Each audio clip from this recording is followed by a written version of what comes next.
Effects of increasing the condensing temperature. So the last time we talked about is increasing the vaporizing temperature. Now, increasing the condensing temperature, so we have here a sample problem. So what will be the effect of that one? A simple saturated refrigeration cycle using R12 as a refrigerant operates at a condensing temperature of 40 degrees Celsius and an evaporating temperature of -10 degrees Celsius. Show the effects of the increasing condensing temperature to 50 degrees. So we have here our condensing temperatures. So starting from the condensing temperature of 40 degrees going higher to 50 degrees. So let's try to solve this problem. So what will be the effect on the refrigerating effect? What will be the effect on the refrigeration, and effect on the mass flow rate, and effect also on the compressor volume capacity, the coefficient of performance, and the work per ton of refrigeration also. So we're going to check that one, and also the effects on the condensing condenser performance. We're going to evaluate that one also. So I'm bringing down here the R12, so that is the difluoromethane. So that will be the meaning of our refrigerant. We have here R12. Now we're going to plot again this system. Okay. So the cycle of here, the refrigeration cycle from 1 to 2, 3 to 4 of our refrigeration cycle. So let's start with the evaporating temperature of negative 10 degrees Celsius. I'm going to plot this one in our chart of our pressure enthalpy chart. So I draw a line here from our saturated liquid here going to the saturated vapor, just only to guide me. Okay, so we have here the temperature which is -10. Okay. Then I have here our point 1 at this point, which is now your point 1, which is the saturated vapor. So this will be our point 1 here. So then I draw here the value of enthalpy. Starting we have here the line, this one line. We have the 300. Then we have the dotted line, which is the 310, 320. Then we have 330, then 340. So it is near the 350. So we can assume this is already in 300, around 347 or something. Or we can also check that one in our table. So let's also refer to our table to make it accurate. So I bring down here the table for the thermophysical properties of our refrigerant R12.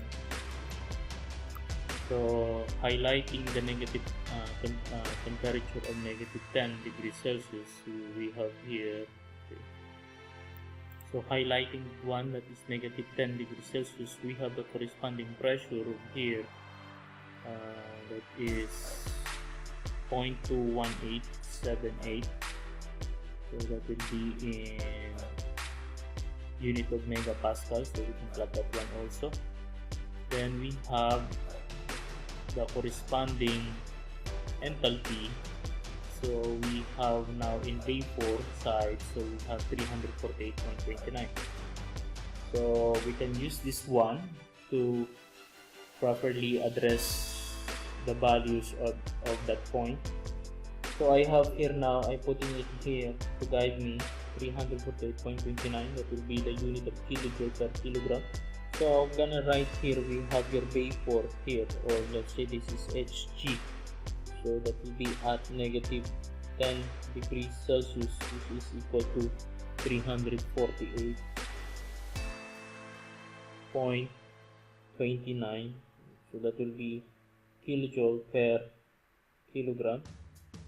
Next, we're going to plot the value now for our condensing temperature. So we have here the evaporating temperature here. Going back to the problem, so we have the condensing temperature. Initially we have 40 degrees, so initially we're going to plot this one. Afterwards we're going to plot the 50 degrees Celsius. So plotting the 40 degrees Celsius, intersecting the saturation curve of liquid, then intersecting also the curve of the saturated vapor here on the other side. Now I highlighted the 40 degrees temperature for our condensing temperature. So we have here your value here. So we have 40, then we have the corresponding pressure, which is 0.99588.2, that will be megapascal. Then we have the corresponding also the density, volume, that will be cubic meter per kilogram of vapor. Then we have your vapor. So you have your vapor here on this side. That will be corresponding vapor here. So we have 368.96. So that will be the saturation value of your vapor. Then for liquid side, that will be on this side. Okay. So 368, we have 239.22. That will be the enthalpy of that one. So what I do here, I mark the point P here, which is touching the boundary of the saturation curve for saturated liquid. So to get the enthalpy of this one, so we're going to draw a line here going down. We have here, we will have here a constant enthalpy process of expansion. So that will be 3 to 4. So looking back to our schematic diagram, we have here the process 3 to 4. We have the expansion valve process, refrigerant expansion. So we have a 3 to 4, that will be a constant enthalpy here. So drawing that line, that is the process 3 to 4. So if they intersect at this point, since we have here a constant enthalpy going from 3 to 4. Now I mark this point as point 4, process 3 to 4, the expansion valve process with a constant enthalpy. Now to get the enthalpy of this one, okay, going down here, our pressure enthalpy, we have the enthalpy value here, but we can check this one in. Okay, so we have here the value of your enthalpy, that is, we have here in between of your 200 to 250 kilojoule per kilogram. So since the process 3 to 4, we have the constant enthalpy, so we can use the value of here. We have your that will be HF of your vapor, sorry, not vapor but liquid. So that will be the value of 3, and for the value for enthalpy 3 is also equal to enthalpy 4. So we can use also, looking back, going to the table to make it accurate. So going to the table, we have here the 40 degrees, and we have the corresponding here the enthalpy in liquid. So that will be 239.22. So we'll use this one. So we have here the 239. So this is 250. This is already almost close, touches to the 240 value of kilojoule per kilogram of enthalpy here. Now for the 40 degrees condensing cycle 1 to 3, 4, and 1, we have the value. Now our H3 here, our enthalpy here is now equal to enthalpy 4, which is equal to 200. So this is HF at 40 degrees Celsius. So that will be 239.22. So that is kilojoule per kilogram. Now for the process of 1 to 2, we have the constant enthalpy. Starting with the constant enthalpy, which is your S1, is equal to the enthalpy of 2. So we draw a line here since we have a constant enthalpy. So let's check what is the value of your constant enthalpy at what will be the enthalpy, the entropy. So that will be the constant entropy, entropy from 1 to 2. So let's check the value of the entropy at point 1, since your 1 and 2 that is an adiabatic process where constant entropy need to be assumed. Now in the table, we have the entropy here. Since we are in the vapor side already, so we're going to use that one. We have the entropy, which is 1.5644. Now the value for entropy, constant entropy, that is between 1.55 and 1.56. So we are in the 1.5654. So we are in between of the line here. So we need to draw a parallel line, which is the same also with this line, which is starting here going. So we have here 1.55. So we're going to draw a line. So that is in between of these two entropy going there.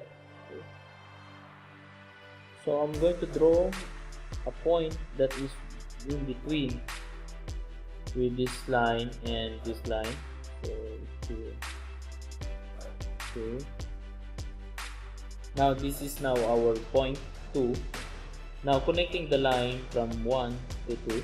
So I'm going to draw a curve here. So from 1 to 2. So drawing that line, connecting 1 to 2, and adjusting this curve so that it fits the other one also. Now marking the be marking the point 2 here. So you have here the point 2. Now in the y-axis of your point 2, so we have your y-axis, we have the value of the enthalpy for your point 2. So I will mark here also the value of our enthalpy here, entropy here. I'm going to draw the line here also, since we are in between. So we have your entropy here, where your entropy 1 is equal to your entropy 2, constant entropy. Now for the enthalpy, so at enthalpy at point 2, we have here the line. So we are going to write here the enthalpy at point 2. So I mark here that the values of here from starting from 50, 360, 70, 80, 90, and we have 400. So it is near the 380. So we can assume that this is so we can put here this is 378. So assumingly that is more that is near the 380 kilojoule per kilogram of enthalpy. So I'm writing down here the enthalpy at point 2, that will be the enthalpy H at with the corresponding data, that is 958. That will be the for the megapascal, or let's say this is 958 kPa. So writing that one, that will be 958 point 58.82. So this is kPa. So we have the value of enthalpy, where also, and let's write also, and where your enthalpy 2 is equal to enthalpy 1 with a value of that is 1.5644. So this will be kilojoule per kilogram Kelvin. So this is 378 kilojoule per kilogram, the value of enthalpy. So let's interpret the process for cycle 1, 2 prime, 3 prime, 4 prime for the 50 degrees condensing cycle.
we're going to determine now the properties for the 50 degrees condensing temperature. So looking back to our table, hardware properties, so we have here your 50 degrees. So I'm going to highlight this one. So highlighting our 50 degrees here, and at the 50 degrees Celsius, so I have the corresponding pressure here, which is 1.2166. So this is in a unit of megapascals.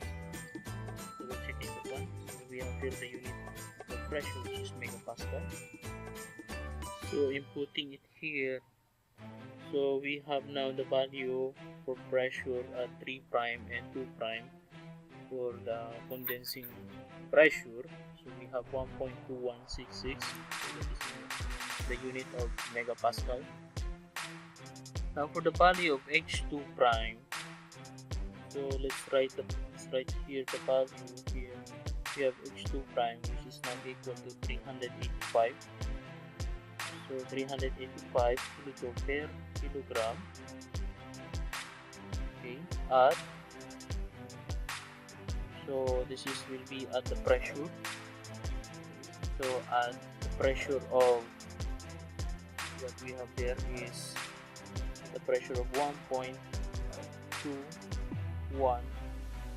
So this is in the unit of megapascal, and at your entropy 1, this is equal to entropy 2. This is equal to, we have here entropy 1 to entropy 2'. So since we have here the process of adiabatic compression from 0.1 to 2', so we have the constant entropy occurring here. So we have here the entropy, which is the value of 1.5644. So that will be kilojoule per kilogram, and we have your Kelvin. Now for the value of your that will be H3'. So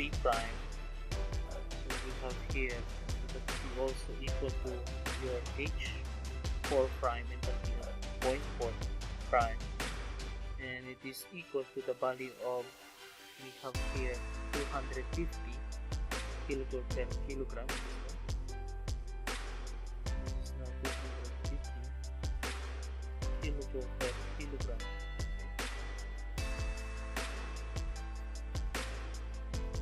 So let's try to compute now the refrigerating effect for 40 degrees and for 50 degrees. Now for the refrigerating effect, so that will be the change in enthalpy from 0.1 to 0.4. So from here for 40 degrees, so that will be 1 here and we have 4 here. So the change in enthalpy between 0.1 and 0.4. So that is equal now to your enthalpy 1 minus your enthalpy 4, which is equal to the values. So we have the value for enthalpy 1, we have 348. So that will be 0.29. That is kilojoule per kilogram. The units, then we have your enthalpy 4. So that will be 239.22.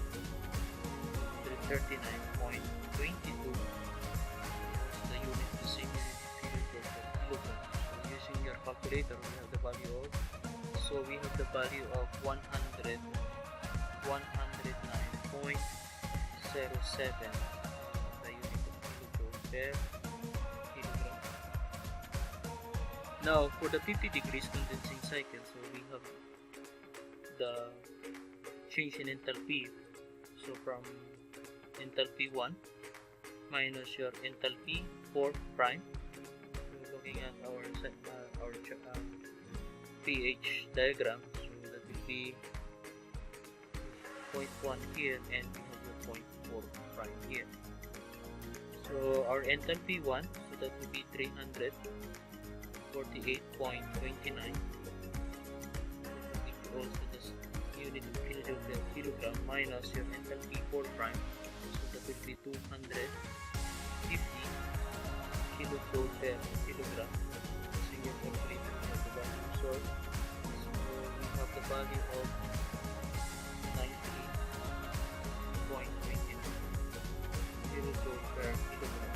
So you will observe here that our refrigerating effect, so we get a lower value when we by increasing the condensing temperature to about 10 degrees. So we are now decreasing the refrigerating effect. That is also reducing the refrigerating capacity of the system. Now for the mass flow rate, so we have here the mass flow rate that will be equal to Q, so that will be the added here. So going to here, the Q absorbed from your evaporator. So we have here the change in enthalpy from 0.1 to 0.4. Change in enthalpy. Substituting here the values, so we have since we don't have here the values here, so just assume this. Now we have the conversion from your kilojoules per minute to tons of refrigerant. So 1 ton of refrigerant, so that is equivalent to 211 kilojoules per minute. So since we're looking now for the flow rate per tons, so let's convert this to this value here. So this in here we're going to cancel out the kilojoule. So cancel out we have here is kilogram now per minute per tons of refrigerant. So, or this will be expressed as, so this will be 211 per minute of ton of refrigerant divided by 109.07 per kilogram. So that is equivalent of, this is equal to 1.934 kilogram per minute, with the kilogram mass flow kilogram per minute per tons of refrigerant. Now for the 50 degrees condensing cycle, so the mass flow rate now is equal to, we have here the mass prime, so it will be your Q absorbed here divided by your enthalpy 1 minus your enthalpy 4 prime is equal now to your 211 kilojoule per minute is divided by your value of your 1 ton refrigerant. The same also what we done here on the versus the mass flow rate. Then it is divided by the change in enthalpy from 0.1 to 0.4 prime. So we have here that is 98.29.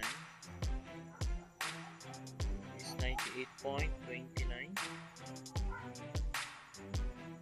So 98.29 what would be units of kilojoule per kilogram.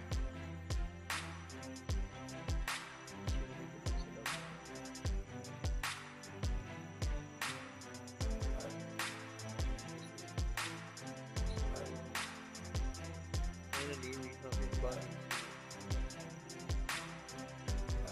So we have the value of 2.147, that would be kilogram, and that is per minute per tons of refrigerant.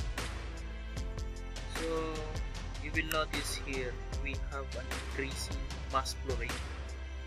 Comparing to the 40 degrees Celsius, so we have an increase in mass flow rate per tons of refrigerant that will be required in the system. So that will be the effect when we change the condensing temperature to 50 degrees, taking the condensing temperature from 40 degrees to the 50 degrees.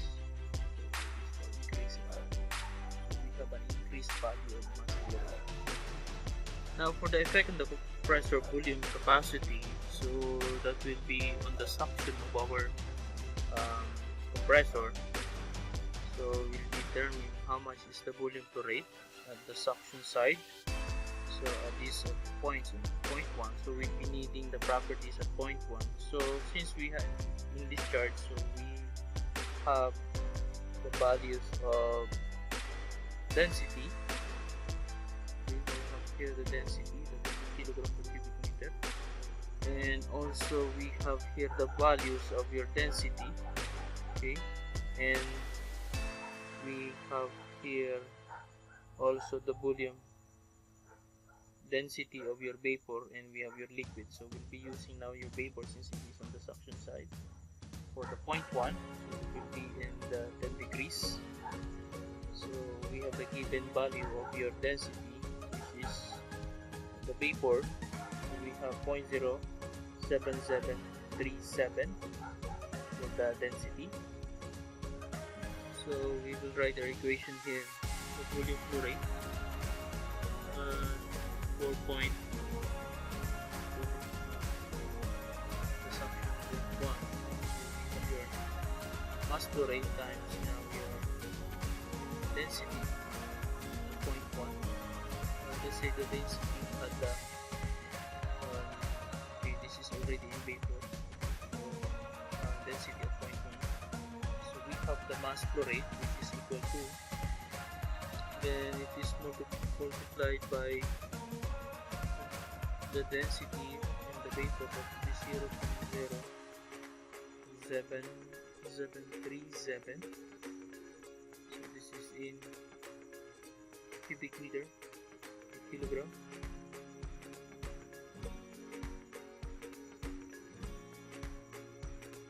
Okay, so we have here, sorry, this is for this the specific volume. This is cubic meter per kilogram. So changing the equation here, the specific volume. So we have the value of 0.1496. So we have to cancel out here the quantities. We have the unit of cubic meter per minute per ton of refrigerant. Now for the 50 degrees condensing cycle, the volume flow rate is going to become a V1 prime. Since we're using the prime here, we have your mass 1 prime here, then we have your specific volume here. So substituting the mass flow rate of M prime, and it is multiplied by the specific volume, which is the same also value here. So we have multiplied this to 0.7737 cubic meter per kilogram.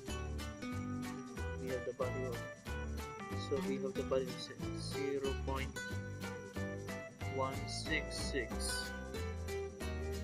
So that will be in cubic meter per minute per tons of refrigerant.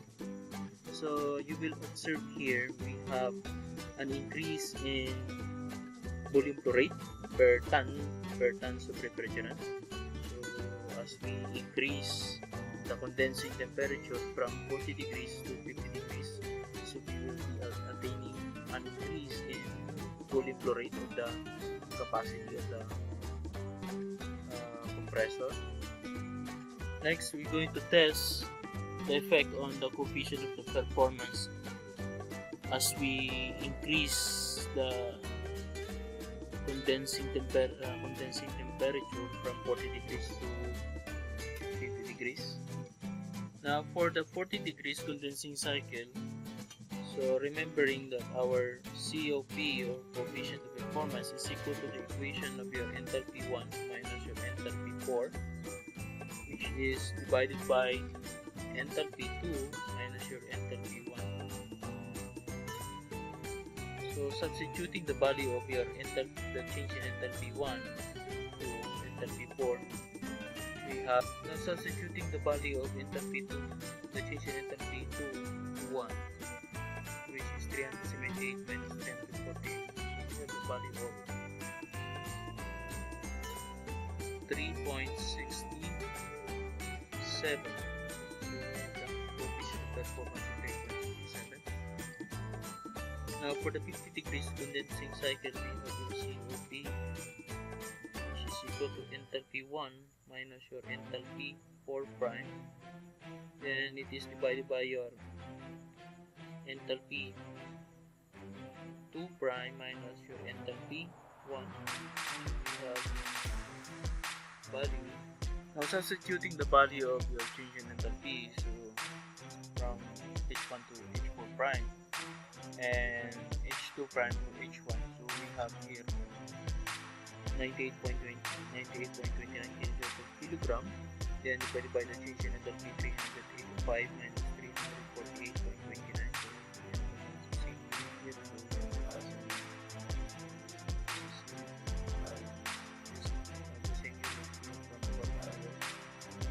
So we have the value of 2.67. 2.677. So we have the decreasing coefficient of performance. Observe here, as we increase the condensing temperature from 40 to 50 degrees, so what we achieve is the decrease of the coefficient of performance. So from here we can state that it's not efficient. So since we try to attain a higher coefficient of performance here, since we got here an increased capacity of the compressor work, so we have here from the compressor work we have the change in enthalpy from 2 prime to 1. So you will observe here we decreases the coefficient of performance, and you will observe also in our this pH diagram here.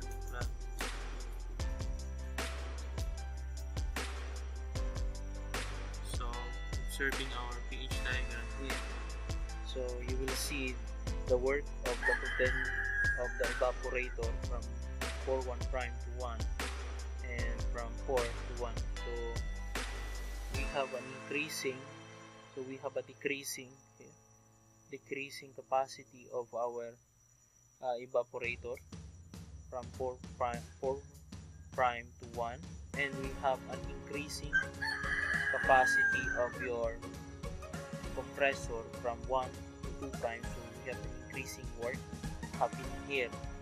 So that's why we achieve a lower coefficient of performance, which is not good. Since we have a greater work, we need to supply more power and more electricity. We're going to consume more electricity by providing the capacity of the refrigerated evaporator. Providing the capacity of your evaporator, so it does not provide usually does not provide a good effect to the system. Then I'm going to check again the effect of work per ton of refrigeration. Now let's check for the 40 degrees condensing cycle for the work. So for the work of the compressor, we have your work, which is equal to your mass flow rate. It will be multiplied by the change in enthalpy from 0.1 to 0.2 of your compressor here, the work. So we are merely concerned here this curve. So this is the work of the compressor from 1 to 2. Now substituting the value of your mass flow rate, then multiplying by the change in enthalpy from 0.1 to 0.2. So we have the value of your work is equal here.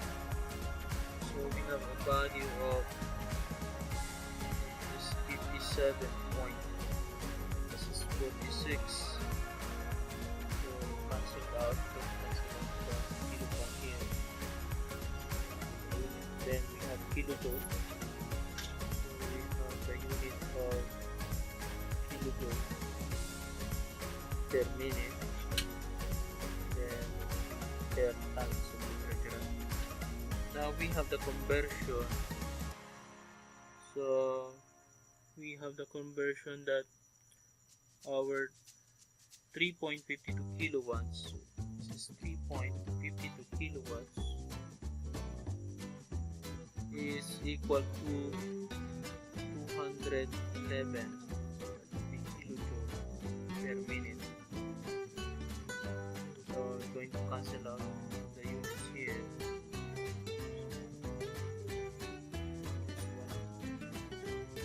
So we have the value here.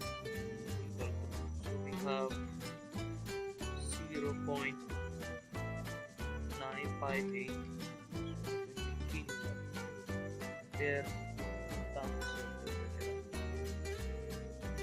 Now for the 50 degrees condensing cycle, the work here, so we have your work, so that will be the mass prime. Then we have your enthalpy 2 prime minus your enthalpy 1.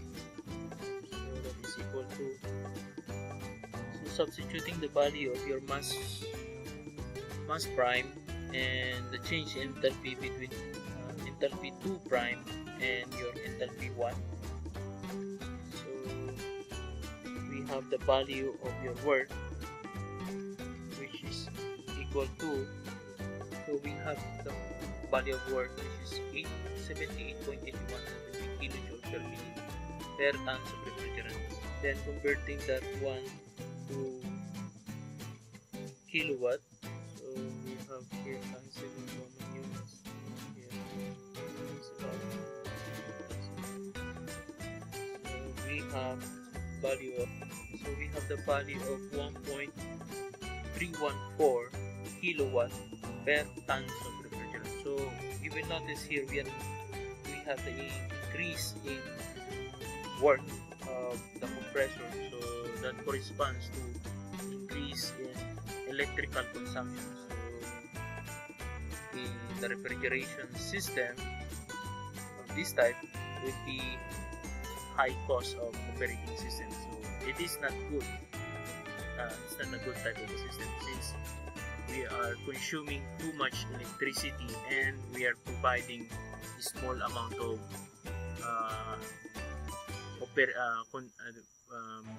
we call this the evaporating. We have the slow little amount of evaporating we call this evaporating capacity.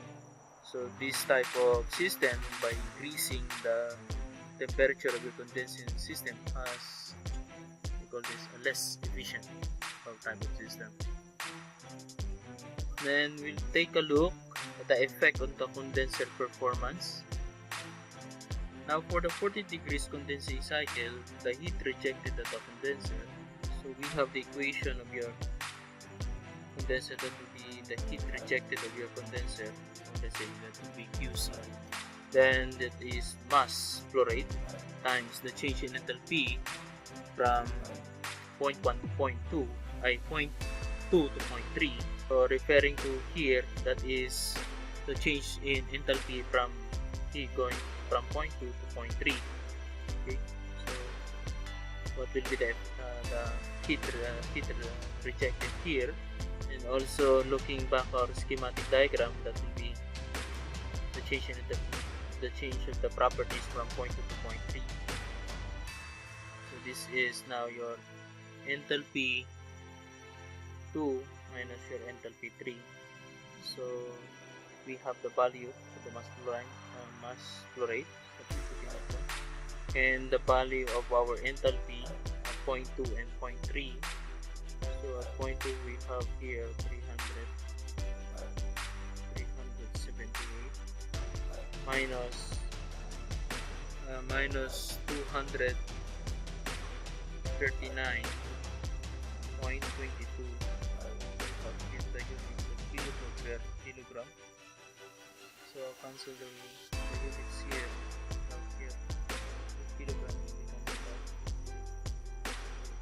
So we have the heat rejected the condenser is equal to, so we have the value of 268.4, so that will be kilojoule per minute per tons of refrigerant. So converting that one, so converting, we have your converting is 3.52. This is kilowatt divided by 211, so that will be kilojoule per minute. This is out, no more units here. So we have the heat rejected at the condenser, which is equal to 4.47, it will be kilowatt per tons of refrigerant. Now for the 50 degrees condensing cycle, the heat rejected at the condenser.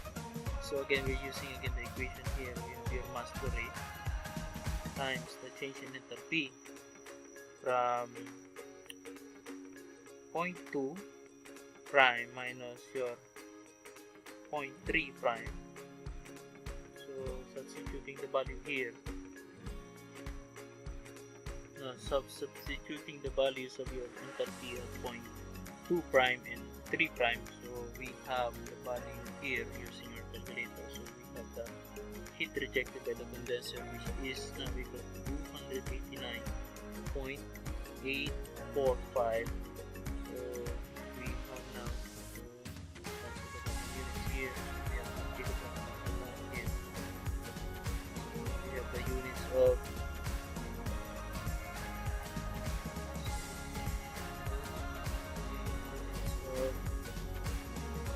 kilojoule per minute per tons of refrigerant. So let's convert that one to kilowatt. We have 3.52 kilowatt is equal to value of 211 the kilojoule per minute. So cancel out our common units here.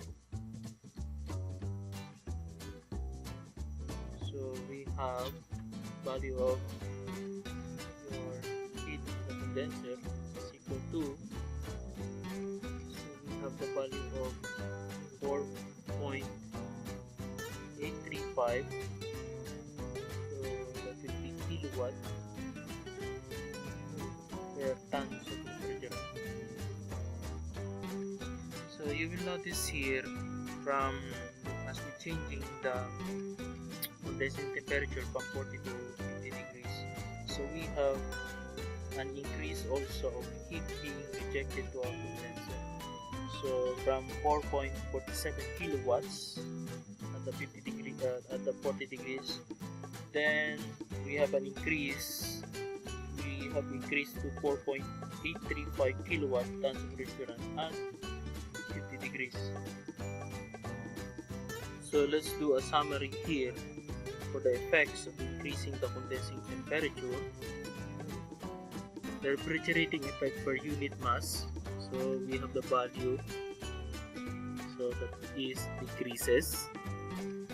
And number 2, we have an increasing mass flow rate per tons of refrigerant, and also we have an increasing volume flow rate per tons of refrigerant, and we have the decreasing value of your coefficient of performance, and we have also for the work per tons of refrigerant also increases, so that is the electrical consumption increases. And also number 6, the heat rejected to the condenser per tons of refrigerant also increases. So that's why our refrigerator in our house, our condenser must not be black. So if you will going to block your condenser, now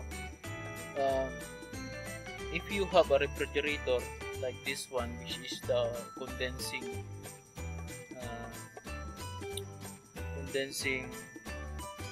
or the condenser which is exposed at the back of the refrigerator, so by blocking this one or just putting let's say a cloth, so usually what we do here, is that if your clothes were not completely dry, they try to put it in the back or at the wall of a refrigerator in order to provide a quick drying of your clothes. So that provide an increase, so take note of that one, so that provide an increase in work, or the electrical consumption will increases. So it's the same also, which one, this one, it's the same also, because this one type of refrigerator where your condenser is being already high on the wall, so that is already for an aesthetical design, so that it will be much look prettier if we try to conceal the condenser here at the wall. But it's the same principle. If you're going to touch this one, you will observe ang increase amount of heat. Now, if there is no free circulation of air of this or the surrounding of your refrigerator, since this is already our or condenser here, so if you were going to do that, you will have an increase in capacity or increase in electrical consumption. So there must be a free we call this pre-circulation, or there will be call this spaces in order for the air to circulate at the condenser, in order to have a good heat transfer from the environment. So if you're going to put a cloth here, your socks, your dress at the back of the condenser of the refrigerator, so take note of that one. It will increase the electrical consumption. So looking at the overview of our solution here, we have that one. So hopefully everyone follow.